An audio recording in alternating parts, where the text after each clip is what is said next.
तो आप साइंस के पेपर को कैसे पास करोगे। कम से कम मेरे प्यारे बच्चों मेरे इस ट्रिक की मदद से आप 85% आसानी से आप ला सकते हो।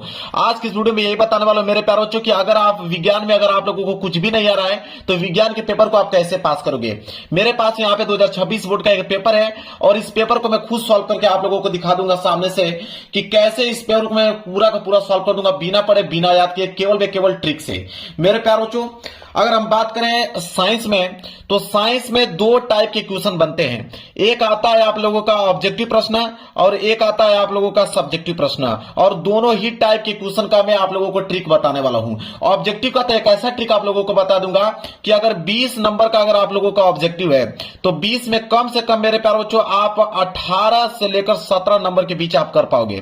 18 से लेकर 17 नंबर बिल्कुल आप लोगों का केवल ट्रिक से सही हो जाएगा, इस बात की गारंटी लेता हूं। अगली साल भी वीडियो बनाया था मेरे प्यारे बच्चों 2 मिलियन बच्चों ने प्यार दिया था साइंस में पास होने के ट्रिक से और इस बार भी बना रहा हूं कोई बच्चा फेल नहीं होगा इस बार साइंस में, इस बात की गारंटी लेता हूं। अगर ये 70 नंबर का पेपर है तो 70 में 70 बिल्कुल करने की क्षमता आप लोगों के अंदर बढ़ जाएगी। सबसे पहले आप लोगों को करना क्या है मेरे प्यारे बच्चों, कोई भी पेपर आप देने गए हो, अगर आप साइंस के पेपर देने गए हो चाहे हिंदी का पेपर देने गए हो चाहे किसी का भी पेपर देने गए हो, सब में समय सेम ही मिलता है। कितना? 3 घंटे 15 मिनट। 3 घंटे 15 मिनट सारे के सारे विषय में मिलता है। और मेरे प्यारों को इंग्लिश में पास होने का ट्रिक, सामाजिक विज्ञान में पास होने का ट्रिक, गणित में पास होने का ट्रिक, ठीक है, हिंदी में पास होने का ट्रिक ऑलरेडी मैं वीडियो बना चुका हूं। आप जाके मेरे चैनल के प्लेलिस्ट में जाकर उस वीडियो को देख सकते हैं। और आज की इस वीडियो में आप लोगों को साइंस का ट्रिक बताने वाला हूं। 3 घंटे 15 मिनट के अंदर इस पेपर को सॉल्व करना होगा। सबसे पहला जो काम करना है वो निर्देश एक बार जरूर से जरूर आप लोग पढ़ लीजिएगा। निर्देश देख लीजिए क्या है। निर्देश पहला है, कह रहा है कि 15 मिनट परीक्षार्थियों को प्रश्न पत्र पढ़ने के लिए निर्धारित है। कहने का मतलब है एक बात ध्यान में रखिएगा कि जब पेपर आप लोगों को मिले तो 15 मिनट एक बार अच्छे तरीके से सारे के सारे पेपर को आप लोगों को रीड कर लेना अच्छे तरीके से। पेपर को पढ़ने के बाद कह रहा है कि यह प्रश्न पत्र 2 खंडों में विभाजित है। एक तो खंड अ में, खंड ब में, 2 खंडों में पेपर विभाजित है। देखिए खंड अ में तो ऑब्जेक्टिव प्रश्न रहेंगे और खंड ब में सब्जेक्टिव प्रश्न रहेगा। अब बोला है कि खंड अ तथा खंड ब में 3 उपखंड रहेंगे क ख ग। कहने का मतलब है कि खंड अ में भी 3 उपखंड रहेंगे, खंड ब में भी 3 उपखंड इसलिए आते हैं क्योंकि यहाँ पे फिजिक्स, केमिस्ट्री, बायोलॉजी 3 टाइप के प्रश्न बनते हैं। फिजिक्स का भी बनता है, केमिस्ट्री का भी बनता है, बायोलॉजी का भी बनता है साइंस में। और मैं तीनों का ट्रिक बता दूंगा कि फिजिक्स वाले प्रश्नों को कैसे सॉल्व करोगे, केमिस्ट्री वाले प्रश्नों को कैसे आप सॉल्व करोगे और बायोलॉजी वाले प्रश्नों को आप कैसे सॉल्व करोगे ट्रिक की मदद से। और यहाँ पे ये सारे के सारे निर्देश पढ़ लीजिए। बोला है कि खंड में जो विकल्पीय प्रश्न है उसका उत्तर आपको ओएमआर शीट पे देना होगा। आप नीले या काले पेन से रंग सकते हो उसको। और बोला है कि खंड में जो विकल्पीय प्रश्न है एक प्रश्न 1 नंबर के लिए है और खंड ब में वर्णनात्मक प्रश्न है कितने नंबर के लिए, 50 नंबर के लिए। और प्रत्येक प्रश्न के सम्मुख निर्धारित अंक दिए गए, हर एक प्रश्न के आगे दिया गया है। और कह रहा है कि खंड ब के प्रत्येक खंड के सभी प्रश्न एक साथ करना आवश्यक है और प्रत्येक उपखंड नए पृष्ठ से प्रारंभ किया जाए, सभी प्रश्न अनिवार्य। ये था निर्देश मैंने पढ़ के आप लोगों को समझा दिया। मेन चीज है कि पेपर को कैसे आप सॉल्व करोगे। देखिए मेरे प्यारे बच्चों खंड अ में दिया हुआ है मेरे प्यारे बच्चों बहुविकल्पीय प्रश्न। कितने बहुविकल्पीय प्रश्न? 20 बहुविकल्पीय प्रश्न देगा। आप यकीन मानिए कि 20 बहुविकल्पीय में आप 17 से लेकर 18 बहुविकल्पीय प्रश्न मेरे ट्रिक की मदद से आप सॉल्व कर पाओगे। कौन सा ट्रिक है मेरे प्यारे बच्चों उसको देखिए। अब मैं ऑब्जेक्टिव प्रश्न का ट्रिक बताने वाला हूं, इसके बाद पूरा का पूरा 20 बहुविकल्पीय प्रश्न सॉल्व करके दिखा दूंगा उस ट्रिक की मदद से। बस ध्यान से आप समझते रहिए। देखिए सबसे पहले आप लोग देखेंगे यहां पे पूछा जाता है 20 में 20 बहुविकल्पीय प्रश्न आप बिल्कुल सही करके आने वाले हो। अब मैं आपको बताने वाला हूं एमसीक्यू का ट्रिक। एमसीक्यू का ट्रिक मतलब बहुविकल्पीय का ट्रिक। ध्यान से इस ट्रिक को लिख लेना, अच्छे तरीके से दिमाग में नोट कर लेना मेरे प्यारे बच्चों। यही ट्रिक अप्लाई करना है साइंस में जब भी ऑब्जेक्टिव प्रश्न सॉल्व करने जाओगे। देखिए इसमें क्या होता है कि एक प्रश्न दिया होता है। देखिए एक प्रश्न दिया हुआ है ना, मैं प्रश्न भी पढ़ के बता देता हूं। जैसे बोला है कि किस लेंस से वस्तु का प्रतिबिंब आभासी, सीधा और वस्तु से छोटा बनता है। यह प्रश्न दिया हुआ है, 4 ऑप्शन दिया हुआ है। ठीक है, अब मेरे प्यारे बच्चों देखिए ये आपका पहला प्रश्न है और इसमें 4 ऑप्शन है, ए, बी, सी और डी। 4 प्रश्न दिए गए हैं। अब मैं आप लोगों को कुछ बेसिक चीज बताऊंगा, उसको नोट कीजिए। क्या नियम कहता है? पहला नियम यह कहता है, उसको नोट कीजिए, कि अगर चारों ऑप्शनों में से कोई ऑप्शन अगर आपको यह दिखे कि इनमें से सभी, ध्यान समझिएगा, अगर चारों ऑप्शनों में से कोई एक ऑप्शन दिखे कि इनमें से सभी, तो आप 100% मेरे प्यारे बच्चों आंख बंद करके भरोसा कर लेना कि ये वाला ऑप्शन सही है। इतना पेपर सॉल्व किया होना मेरे प्यारे बच्चों, पूरा पूरा अनुभव हो गया है कि कौन सा ऑप्शन सही होता है। समझ लीजिए कि इनमें से सभी अगर आ गया तो 100% दावे के साथ कह सकता हूं कि वही वाला ऑप्शन सही होगा। यह है पहला ट्रिक। दूसरा ट्रिक यह कहता है मेरे प्यारे बच्चों कि अगर दे दे कि इनमें से कोई नहीं, ध्यान समझिएगा, यह सबसे ज्यादा इंपॉर्टेंट है, इनमें से कोई नहीं, ठीक है। अगर कोई चारों ऑप्शनों में से अगर आपको दिखे कि इनमें से कोई नहीं, तो आपको इस वाले ऑप्शन पे क्लिक करके नहीं आना है कि ये वाला सही होगा। नहीं मेरे प्यारे बच्चों, आप ध्यान से देखिएगा, वहां पे ऑप्शन ए, ऑप्शन बी और ऑप्शन सी और ऑप्शन डी, ज्यादातर इनमें से कोई नहीं अगर ऑप्शन आएगा तो डी वाला ही ऑप्शन रहता है, उसमें लास्ट वाला ऑप्शन रहता है कि इनमें से कोई नहीं। तो इस वाले ऑप्शन पे क्लिक नहीं करना है, आपको सी वाले ऑप्शन पे क्लिक करना है। अगर चारों ऑप्शन में से कोई ऑप्शन दिखे इनमें से कोई नहीं, तो आप यकीन मान के चलिए कि उस ऑप्शन में सी वाला ऑप्शन जो होगा बिल्कुल करेक्ट आंसर होगा। इतना इंपॉर्टेंट मैं आप लोगों को ट्रिक बता रहा हूं, कोई नहीं बताएगा साइंस में मेरे प्यारे बच्चों। आप यकीन मानिए आप 95% मार्क्स जरूर से जरूर लाने वाले हो मेरे प्यारे बच्चों, इस ट्रिक की मदद से सिर्फ बता रहा हूं। इसके बाद तीसरा नियम समझिए, अगर कोई भी ऑप्शन अगर ये दे दे कि पहला व दूसरा दोनों विकल्प सही है, ये आता है ना कि पहला और दूसरा दोनों सही है, तो आप 100% यकीन मानिए कि यही वाला ऑप्शन सही होगा, पहला व दूसरा वाला, ठीक है। इस प्रकार के अगर आपके ऑप्शन बनते हैं तो। इसके बाद चौथा टाइप यह होता है कि अगर चारों के चारों ऑप्शन अलग आ जाए, ठीक है। इसमें देखिए ए बी सी डी अगर 4 ऑप्शन दिए गए हैं, उसमें से कुछ ऑप्शन आपको अगर विचित्र लगेगा, मतलब अलग दिखेगा, तो जो अलग दिखेगा वही ऑप्शन सही होगा। 4 ऑप्शन में से और कोई एक ऑप्शन अगर आपको अलग दिखे, समझ लीजिए कि वो आंसर सही होगा आप लोगों का।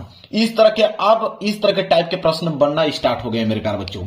इसके बाद देखिए पांचवा है कि अगर चारों के चारों ऑप्शन अलग आ जाए, अगर इनमें से कोई ये वाला जो आप ट्रिक बताए ये नहीं आए, तब कौन सा ट्रिक लगाएंगे? तब लगाएंगे आप तुक्का वाला ट्रिक, और ये सबसे रामबाण है। तुक्का वाला ट्रिक ये कहता है मेरे प्यारे बच्चों, उसमें से ए और सी, मात्र 2 ही ऑप्शन पे आप लोगों को क्लिक करना है, ए और सी। या तो आप ए वाला पे क्लिक कीजिए या तो सी वाला कीजिए। 90% मेरे प्यारे बच्चों ऑप्शन ए और सी बन के आते हैं। मैं लाइव प्रूफ आप लोगों को दिखा दूंगा अभी। और एक बता देता हूं, कथन एवं निष्कर्ष वाले प्रश्न अब बनना स्टार्ट हो गए हैं। साइंस के पेपर में पहले नहीं आता था, लेकिन अब 2-3 साल से लगातार आ रहा है कथन और निष्कर्ष। कथन और निष्कर्ष वाले प्रश्न आ रहे हैं, तो कथन और निष्कर्ष में भी ए एवं सी वाला ऑप्शन ही सबसे ज्यादा सही हो रहा है। मैं ये वाला भी लाइव प्रूफ आप लोगों को दिखाने वाला हूं। यह है एमसीक्यू ट्रिक। इतना ट्रिक अगर आपने समझ गया तो समझिए कि आप 20 में 20 करके आने वाले हो। कैसे भी मैं लाइव प्रूफ आप लोगों को दिखा देता हूं। चलिए देखिए, प्रश्न था कि किस लेंस से वस्तु का प्रतिबिंब आभासी सीधा और वस्तु से छोटा बनता है। यह बात सबको मालूम है कि अवतल लेंस में, अवतल लेंस में क्या होता है कि वस्तु का प्रतिबिंब आभासी सीधा और वस्तु से छोटा बनता है। पहला वाला ऑप्शन बिल्कुल सही हो गया। देखिए ए वाला सही हो गया कि नहीं।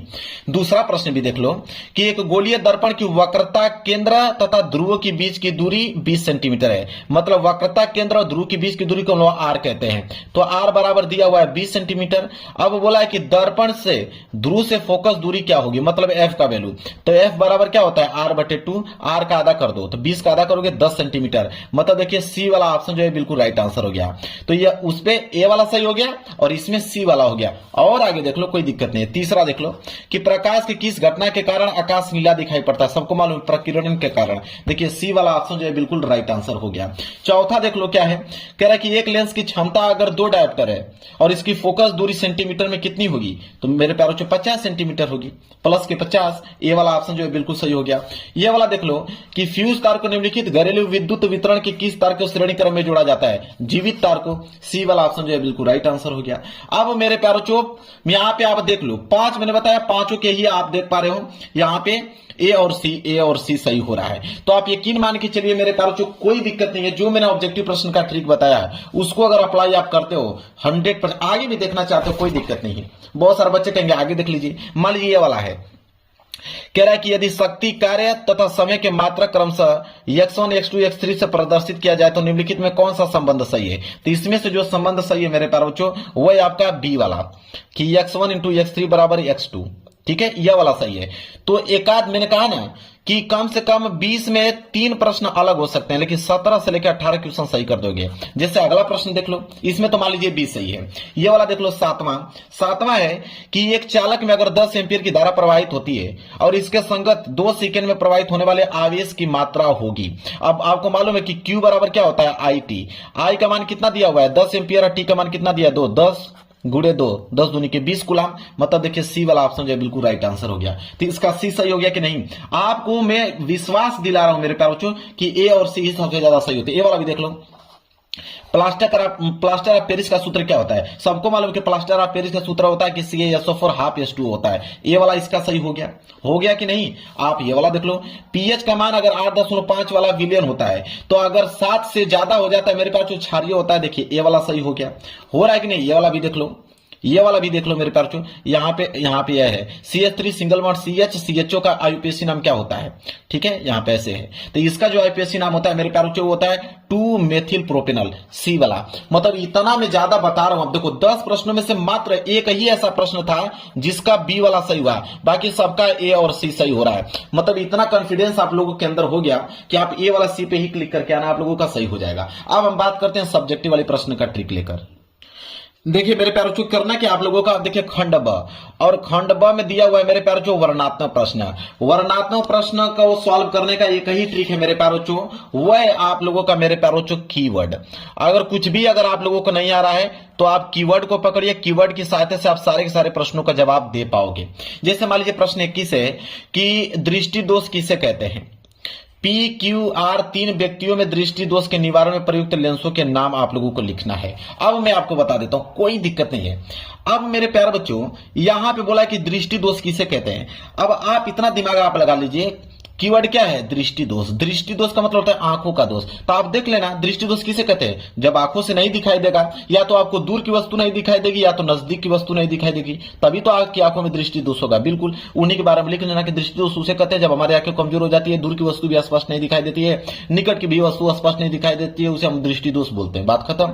अब बोला कि PQR 3 व्यक्तियों में दृष्टि दोष के निवारण के प्रयुक्त लेंसों के नाम लिखिए। मतलब कह रहा है अगर इसमें किस लेंस का प्रयोग करना है, नहीं आ रहा है कोई दिक्कत नहीं है। आपको मालूम है 2 ही प्रकार के लेंस होते हैं, उत्तल लेंस एक अवतल। तो इसमें उत्तल लेंस लिख दीजिए, इसमें अवतल लेंस लिख दीजिए, फिर इसमें उत्तल लेंस लिख दीजिए। बात खत्म। बस आप लिखते चलिए, यकीन मानिए कि आपको नंबर मिलेगा। हर एक एग्जामिनर चाहता है कि हर कोई स्टूडेंट कुछ ना कुछ लिखा रहे, मतलब आंसर उसका दिया रहे। वो आंसर तभी आपको नहीं देगा जब तक आप पूरा का पूरा सादा पेज अगर छोड़ दोगे, तभी आप लोगों का आंसर नहीं देगा। और कुछ भी आप लिखे रहोगे तो आपके एग्जाम में कुछ ना कुछ नंबर देगा। हालांकि यहाँ पे आपने तो नाम भी लिखा है, अवतल लेंस, उत्तल लेंस, अवतल लेंस, हो गया। इसी प्रकार ये देख लो, अगर न्यूमेरिकल वाला प्रश्न आ जाए कि जल तथा कांच में जो प्रकाश की चाल है वो इतना मीटर प्रति सेकंड है, निम्नलिखित अपवर्तनांक गणना कीजिए। अब देखिए जल में प्रकाश की चाल इतना है, कांच में प्रकाश की चाल इतना है, आपको ऐसे लिख देना है। बोला है कि पानी के सापेक्ष कांच का अपवर्तनांक कितना होगा। अब मैं आपको बताता हूं, इसको ऊपर कर दीजिए, जैसे दिया ना 2.25 गुणे 10 पे पावर 8। अब यहाँ पे इसको नीचे कर दीजिए, ठीक है। नहीं आ रहा तो मैं आपको बता रहा हूं, इस तरह इसको काट दीजिए, भाग दीजिए, आंसर आ गया। और जब वायु के सापेक्ष कांच का अपवर्तनांक निकलना होगा तो इसको ऊपर कर दो, इसको नीचे कर दो। मैं समझाने का प्रयास क्या कर रहा हूं आप लोगों को कि आपको किसी न किसी प्रकार उसका आंसर आपको लिखना है मेरे प्यारों। आपको एग्जामिनर नंबर दे देगा, इस बात की गारंटी लेता हूं। आपको नहीं आ रहा आप गलत लिखो, कोई प्रश्न नहीं आ रहा दूसरे प्रश्नों का आंसर लिख दो, लेकिन आपको एग्जामिनर नंबर दे देगा, इस बात की गारंटी मैं लेता हूं। आप पास हो जाओगे, कम से कम 80 से लेकर 85 नंबर आपका आसानी से आ जाएगा। इसके बाद मान लीजिए बहुत सारे प्रश्न हैं, कीवर्ड को पकड़ना है मेरे प्यारे बच्चों। जैसे मान लीजिए ये वाला प्रश्न बहुत आता है कि निम्नलिखित नियमों का उल्लेख कीजिए और चित्र भी बताइए कि फ्लेमिंग के बाएं हाथ का नियम और दक्षिण हस्त अंगूठ का नियम।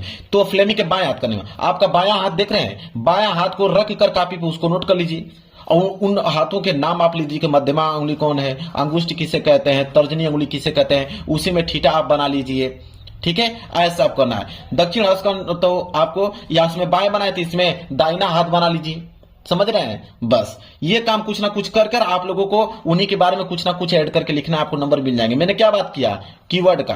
कीवर्ड ही मेन चीज है आप लोगों को। और एक चीज और बताता हूं कि जब भी क्वेश्चन कर रहे हो ना, क्वेश्चन को ध्यान से पढ़ो। कोई भी क्वेश्चन कर रहे हो ना, क्वेश्चन को आपको ध्यान से पढ़ना है। और एक बात बता देता हूं, क्वेश्चन कोई भी छोड़ के आना नहीं है। अगर क्वेश्चन छोड़ दोगे एग्जामिनर आपको 1 नंबर भी नहीं देगा, इस बात की गारंटी लेता हूं, ठीक है। अगर क्वेश्चन कर दोगे तो कुछ ना कुछ आपको नंबर मिलेगा। तो ये तो फिजिक्स के था ना, मैं केमिस्ट्री का बताऊंगा, बायोलॉजी का भी ट्रिक बताऊंगा। चलिए, केमिस्ट्री का हो गया, बायोलॉजी वाला, अरे अब फिजिक्स का हो गया, केमिस्ट्री का देख लो।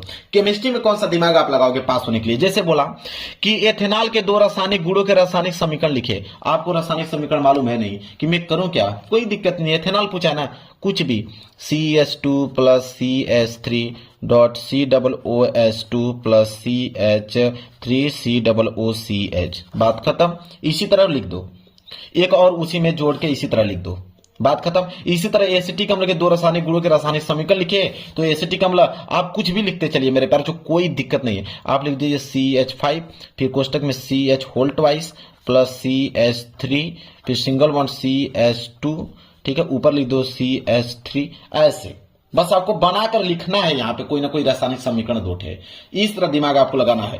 फिर बोला कि द्वितीय अपघटन अभिक्रिया किसे कहते हैं? हेडिंग डाल लीजिए कि द्वितीय अपघटन, जिसमें 2 प्रकार की अभिक्रिया होती है। अब कीवर्ड का मतलब यही, आपको कीवर्ड पकड़ना, जिसमें 2 प्रकार की अभिक्रिया होता है, आयनों का आदान प्रदान होकर अभिक्रिया संपूर्ण होती है, उन्हें हम द्वितीय अपघटन अभिक्रिया कहते हैं। उदासीनीकरण अभिक्रिया किसे कहते हैं? बता दीजिए, जिसमें अम्ल और क्षार मिलकर लवण बनाते हैं प्लस जल बनाते हैं, उन्हें हम उदासीनीकरण अभिक्रिया कैसे कहते हैं? ऐसे आप लोगों को काम करना है। कोई अम्ल का उदाहरण लिख दो, प्लस यहाँ पे आप लिख दो जल का, अम्ल और जल मिलाकर यहाँ पे उदासीन बना दो। ऐसे ऐसे कर करके आपको कीवर्ड बनाकर पूरा करना है। पीएच मान किसे कहते हैं? पीएच मान के बारे में पूरा का पूरा लिख दो कि पीएच मान अगर 7 होता है उदासीन कहते हैं, 7 से अधिक हो जाता है तो क्षारीय कहते हैं, 7 से कम हो जाता है तो उसे अम्लीय कहते हैं। ऑक्सीकरण अभिक्रिया किसे कहते हैं? जिसमें ऑक्सीजन का ह्रास हो, देखिए जिसमें ऑक्सीजन जुड़ता हो, चाहे ऑक्सीजन नष्ट होता है, ठीक है, किसी भी रासायनिक अभिक्रिया में, तो उसे ऑक्सीकरण अभिक्रिया। दहन अभिक्रिया किसे कहते हैं? वो रासायनिक अभिक्रिया जब 2 अभिक्रियाओं को आपस में हम लोग रिएक्शन कराते हैं तो उत्पाद के रूप में ऊष्मा निकलता है, उसे दहन अभिक्रिया कैसे है? ऐसे मतलब बनाकर, जैसे मैं बना रहा हूं। ब्लीचिंग पाउडर का जल शोधन उपयोग लिखिए, तो लिख दीजिए ब्लीचिंग पाउडर का जल शोधन में उपयोग क्या होता है? कि ब्लीचिंग पाउडर को हम लोग कपड़े धोने के लिए करते हैं, कुछ ऐसी सामग्री जो नहीं छूटता है उसको छुड़वाने के लिए काम करते हैं, ठीक है। ऐसे ऐसे फैक्ट्रियों में ब्लीचिंग पाउडर का प्रयोग करते हैं। प्लास्टर ऑफ पेरिस में जिप्सम प्राप्त करने का रासायनिक संरचना लिखिए, तो प्लास्टर ऑफ पेरिस का सूत्र नहीं मालूम है, कोई दिक्कत नहीं है। यहाँ पे लिख दीजिए CH2 हाफ CH2 प्लस यहाँ पे आप लिख दीजिए कि SO4 और Al2, ऐसे लिखकर कोई ना कोई यहाँ पे रासायनिक समीकरण बनाइए। कहने का मतलब कुछ ना कुछ आप लिखिए। अगर आपको नहीं आता ये काम करेंगे। संक्षारण किसे कहते हैं? संक्षारण में जानते हैं जिसमें वस्तुओं का क्षरण होता है, ठीक है। जब कोई वस्तु, ठीक है, वायु की उपस्थिति में आ जाता है, ठीक है, तो वायु की जो नमी कण होते हैं उसको क्षरण करने में योगदान प्रदान करते हैं, ठीक है, और वस्तु को क्षरण कर देते हैं, जैसे लोहे पर जंग लगना। ऐसे ऐसे मतलब जो कीवर्ड आपको दिमाग में कुछ ना कुछ अपने तरीके से बनाकर आपको लिखना है। अब हम बात करें बायोलॉजी वाला पार्ट, देख लीजिए। जैसे बायोलॉजी पूछा है कि ओजोन क्या है, यह किसी परितंत्र को किस प्रकार प्रभावित होता है? ओजोन परत आप जानते हैं, ओजोन क्या है? ओजोन वो परत होती है जो सुरक्षा कवच प्रदान करती है, हमारे वायुमंडल से आने वाली हानिकारक प्रकाश किरणों को, यूवी किरणों को रोकती है। अगर वो नहीं रहेगी तो हमारे शरीर पे उसका बहुत बुरा प्रभाव पड़ेगा। जो यूवी किरण आती है उससे कैंसर हो सकता है, हमारी त्वचा खराब हो सकती है। इसी तरह बनाकर उसके बारे में आप लोगों को लिखना है। खाद्य श्रृंखला किसे कहते हैं? खाद्य जाल किसे कहते हैं? तो खाद्य के बारे में आप जानते हैं, उसके बारे में लिखना प्रारंभ कीजिए। खाद्य जाल किसे कहते हैं? उसके बारे में लिखना प्रारंभ कीजिए। कायिक प्रवर्धन किसे कहते हैं? मुकुलन किसे कहते हैं? ठीक है, इस तरह आपको कीवर्ड बना बना के मुकुलन के बारे में आप लिखना प्रारंभ कीजिए कुछ ना कुछ। मानव मस्तिष्क की संरचना बताइए, तो मानव मस्तिष्क का संरचना बताइए, क्रिया विधि कि मानव मस्तिष्क हमारा काम कैसे करता है, उसके कितने भाग होते हैं, ठीक है, उस तरह आप लोगों को बनाकर लिखना है। पारितंत्र में ऊर्जा प्रवाह का सचित्र वर्णन कीजिए, कोई भी सचित्र वर्णन कर दीजिए। मेरे पास जो कोई भी फिगर नहीं आ रहा है दूसरे का फिगर बना दीजिए, ठीक है। बस एग्जामिनर को ये चाहिए कि कॉपी आपने भरा है कि नहीं, अच्छे से लिखा है कि नहीं, कुछ ना कुछ बोले एक गलत आपने आंसर लिखा है। और एक चीज बता देता हूं, सब्जेक्टिव में इतना याद कर लीजिए, जब भी सब्जेक्टिव प्रश्न कर रहे हैं किन बातों पर ध्यान रखना है। हैंड राइटिंग सबसे ज्यादा इंपॉर्टेंट रहेगी मेरे प्यारों, जो हैंड राइटिंग। अगर जितना हैंड राइटिंग आपकी अच्छी रहेगी, 70% स्कोर हैंड राइटिंग से बनता है। इसके बाद दूसरा इंपॉर्टेंट होता है हेडिंग, कि आपने किसी भी क्वेश्चन की हेडिंग डाला है कि नहीं, ठीक है। जो भी प्रश्न करे उसका प्रश्न उत्तर संख्या जरूर से जरूर डालो। इसके बाद कोई भी क्वेश्चन नहीं छोड़ना है, सारे के सारे क्वेश्चन का जवाब देना है। और फिर है ज्यादा से ज्यादा पेज भरो, ज्यादा से ज्यादा पेज भरो मेरे प्यारे बच्चों, जितना हो सके उतना बढ़ा कर लिखो मेरे प्यारे बच्चों। स्टेप मार्किंग पर नंबर मिलता है, जितना स्टेप आप बढ़ा बढ़ा कर लिखे रहोगे उतना नंबर अत्यधिक मिलने का चांस है। इतना पॉइंट अगर आपके दिमाग में है तब समझिए मेरे प्यारे बच्चों कि आपको साइंस में कोई भी फेल नहीं कर सकता है और आप आसानी से आप मेरे प्यारे बच्चों 85 नंबर ला देंगे। उधर 17 नंबर तो आपको ऑब्जेक्टिव से क्लियर हो गया, इधर 50 में अगर आपको 40 नंबर भी मिल जाता है तो 40 और 17 कितना हो गया 57, 30 नंबर स्कूल से मिल गया। लो भाई 87 नंबर मिल गया, 87 नंबर मिल गया। इस तरह आप साइंस में पास सकते हो।